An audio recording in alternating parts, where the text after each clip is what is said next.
আমি এখন আছি বোম্বেতে, আর বোম্বেতে এলএনটি কোম্পানিতে মাইমনের সুপারভাইজার হিসেবে কাজ করছি। তো আমি এখানে বর্তমানে মাইমনের কাজই দেখছি। তো চলো তোমাদের কিছু দেখাবো যে মাইমনের কাজে কী কী জিনিস ইউজ হয়, কীভাবে আমরা মাইমনের কাজটা করি।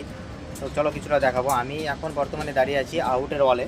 এটা আমাদের প্রজেক্টের লাস্ট আউটের ওয়াল।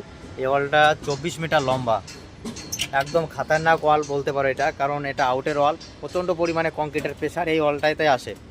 তো চলো তোমাদের কিছুটা দেখাবো মাইমনের কাছে কী কী ইউজ হয়। এটা দেখো, এটা হচ্ছে পিন, এটাকে বলা হয় পিন, এটাকে বলা হয় পাত্তি, এটা পিন পাত্তি। তারপরে চলে আসো ওয়ালটাই, এটা হচ্ছে ওয়ালটাই, এটা মাস্ট, এটা দরকার। ওয়ালটাই আমরা 2400 ওয়ালে মোটামুটি 6টা থেকে 7টা ওয়ালটা ইউজ করি। তারপরে চলে আসো সাপোর্টের জন্য আমরা ইউজ করি বয়লার, কারণ এটা আউটের ওয়াল, এই ওয়ালে প্রচণ্ড পরিমাণে কংক্রিটে প্রেশার পড়ে, তার জন্য মাঝে ব্যান্ড হয়ে যেতে পারে। ওর জন্য আমরা বয়লার ইউজ করি টাই রড দিয়ে টাইট করে বয়লার ইউজ করি। আমাদের ওয়ালটা বর্তমানে দাঁড়িয়ে থাকে কিসের, কেকারের উপরে। নিচে যেটা দেখতে পাচ্ছ এটা হচ্ছে কেকার, যেটা নাট লাগানো আছে, দেখো নাট বোল্ট লাগানো আছে, এটাকে বলা হয় কেকারের উপরে আমাদের ওয়ালটা রেস্ট নেয়, দাঁড়িয়ে থাকে। সো মাইমনের কাজে বেশিরভাগ আউটের ওয়ালগুলোই সবথেকে বেশি প্রেশার থাকে, বাদবাকি অতটা প্রেশার থাকে না, কারণ আউটের ওয়ালে পুরোটা প্রেশারে কংক্রিট আসে। কারণ আমাদের মাইমনের কাজটা হচ্ছে কি একবারে বিল্ডিংটাকে তৈরি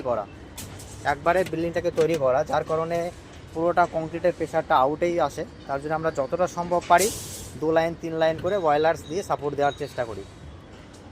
সো আমাদের এখানে সেফটি স্ক্রিনটাও প্রচুর পরিমাণে হেভি। আমি এখন দাঁড়িয়ে আছি সেফটি স্ক্রিনের উপরে।